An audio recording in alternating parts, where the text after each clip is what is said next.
ಶಾರದೆ ದಯ ಪಾಲಿಸು, ಈ ಬಾಳನು ಬೆಳಕಾಗಿಸು.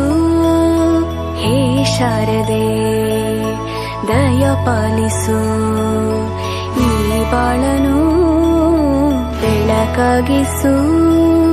ನಾಳೆಗಳ ದಾರಿಯಲೇ ನಂಬಿಕೆಯ ನೆಲೆಯಾಗಿರಿಸು, ಮುನ್ನಡೆಸು. ಕೈ ಹಿಡಿದು ನಾವಾಡೋ ಪದ ಪದದಲ್ಲೂ ಸಂಚರಿಸು.